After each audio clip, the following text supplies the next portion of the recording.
Imaginez, chaque matin, votre entreprise souhaite automatiquement un joyeux anniversaire à vos collaborateurs sans que personne n'ait à y penser, sans oubli, et avec un mail personnalisé envoyé pile le bonjour. Eh bien, c'est exactement ce qu'on va faire aujourd'hui avec Power Automate. Je vais vous montrer pas à pas comment créer un flux qui envoie automatiquement un message d'anniversaire à toutes les personnes de votre organisation dès qu'un collaborateur fête son anniversaire.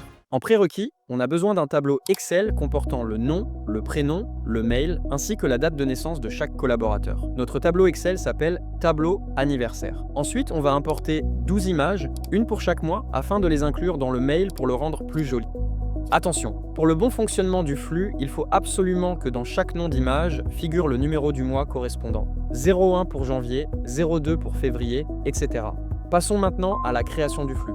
On ouvre Power Automate, puis dans Plus créer, on choisit Flux de cloud planifié. On nomme notre flux, par exemple mail anniversaire automatique, on ne touche pas à la date de début et on choisit une fois par jour. Ensuite, on clique sur Créer. On ouvre notre déclencheur. On choisit le bon fuseau horaire ici, UTC plus 1. On supprime l'heure de début et en dessous, on clique sur Set pour que le flux se déclenche automatiquement tous les jours à 7 heures afin d'envoyer un mail s'il y a un anniversaire ce jour-là. Ensuite, on veut récupérer toutes les lignes de notre fichier Excel pour avoir les informations de tout le monde. On va dans Excel Online Business et on clique sur Lister les lignes présentes dans un tableau. On choisit notre site SharePoint qui contient le fichier et les images, puis notre bibliothèque, souvent documents. Ensuite, on parcourt les fichiers pour sélectionner notre fichier Excel contenant les dates d'anniversaire et on finit par sélectionner notre table du tableau Excel. Le tableau Excel qu'on vient de récupérer contient toutes les dates d'anniversaire, mais nous, on veut uniquement les lignes des collaborateurs nés aujourd'hui. On va donc filtrer le tableau récupéré pour garder seulement les collaborateurs dont la date de naissance correspond à la date du jour. On va dans Opération de données, puis on clique sur Filtrer un tableau. Dans le champ From, on clique sur le petit éclair et on choisit dynamiquement les lignes du tableau Excel, donc Body Value. Ensuite, on veut comparer le jour et le mois de chaque date d'anniversaire avec le jour et le mois de la date d'aujourd'hui. À gauche, on modifie le format de la date d'anniversaire pour récupérer uniquement le jour et le mois. On clique sur FX, on tape la commande Format Datetime, puis on met une virgule. À gauche, on sélectionne dynamiquement la date d'anniversaire du fichier Excel et à droite, on écrit entre guillemets on laisse est égal à, et à droite, on fait la même chose. Mais à la place de la date du fichier Excel, on va récupérer dynamiquement la date d'aujourd'hui avec la formule UTC-NOW.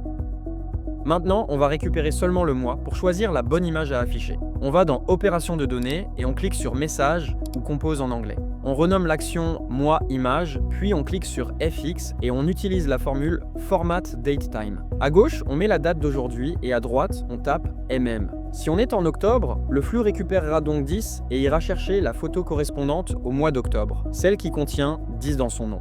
Ensuite, on va initialiser une variable pour récupérer le lien de l'image correspondante. On va dans Variable, on clique sur Initialiser une variable, on la nomme Lien Image, on choisit le type chaîne et pour le moment, on met une valeur vide. Ensuite, on veut que le flux continue seulement s'il y a au moins un anniversaire aujourd'hui. C'est-à-dire si le tableau filtré n'est pas vide, pour cela, on ajoute une condition. On va dans Contrôle, puis on sélectionne Condition. À gauche, on clique sur FX et on utilise la formule Length et à l'intérieur, on sélectionne le corps du tableau filtré. De cette manière, on récupère la longueur du tableau. Au milieu, on choisit est supérieur à et à droite, on écrit 0. Ensuite, on continue notre flux dans la partie Vrai de la condition.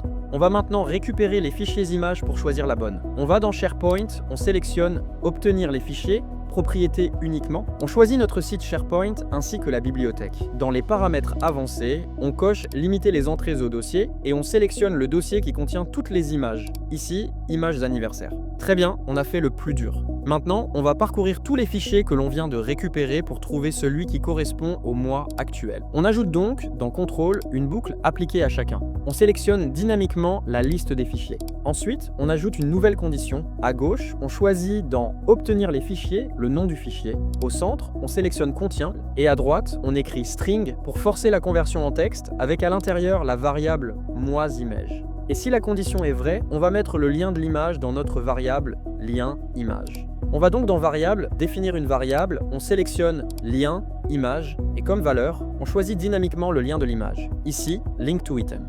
Maintenant, on va passer à la création du mail. Attention, Pour la prochaine action, faites bien attention à la placer en dehors de la boucle précédente, sinon le flux s'exécutera 12 fois, une fois par image. On clique sur le bon plus, puis dans Contrôle, on ajoute une boucle pour parcourir chaque élément du tableau filtré. Au cas où plusieurs personnes fêteraient leur anniversaire le même jour. On sélectionne donc Body, de filtrer un tableau. Ensuite, juste avant l'action qui envoie le mail, on va créer deux variables pour récupérer le prénom et le nom du collaborateur qui fête son anniversaire. On va dans Opération de données, puis dans Messages. On renomme l'action prénom, on clique sur FX, puis dans le contenu dynamique, on choisit l'élément actuel de notre boucle appliquée à chacun 1. Et on rajoute ceci pour récupérer le prénom. Ensuite, on refait exactement la même chose pour le nom. Tout est bien configuré, on peut ajouter la dernière action. Dans Office 365 Outlook, on sélectionne Envoyer un email V2. On peut tout personnaliser. Dans le destinataire, vous pouvez mettre une boîte de service qui enverra le mail à tous les collaborateurs si vous en avez une. Mais si vous n'en avez pas d'inquiétude. C'est pour cela qu'on a mis les mails de tous les collaborateurs dans le fichier Excel. Je vous montre juste après comment envoyer le mail à tout le monde sans boîte de service. Pour l'instant, je vais mettre mon email personnel. Ensuite, dans l'objet, on écrit « Joyeux anniversaire » et on choisit dynamiquement la variable « Prénom ». Pour le corps du mail, on clique en haut à droite pour activer le code HTML. Ensuite, j'ai préparé un code HTML que je mettrai en commentaire épinglé. Vous avez juste à le coller.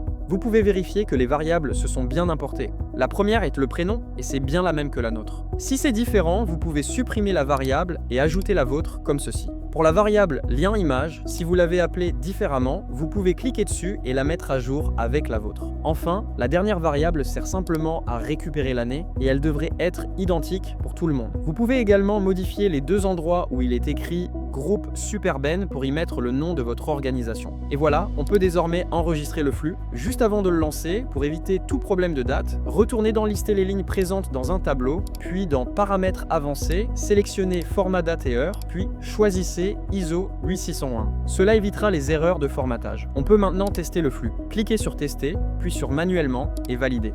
Le flux s'exécute en quelques secondes et je reçois immédiatement l'email.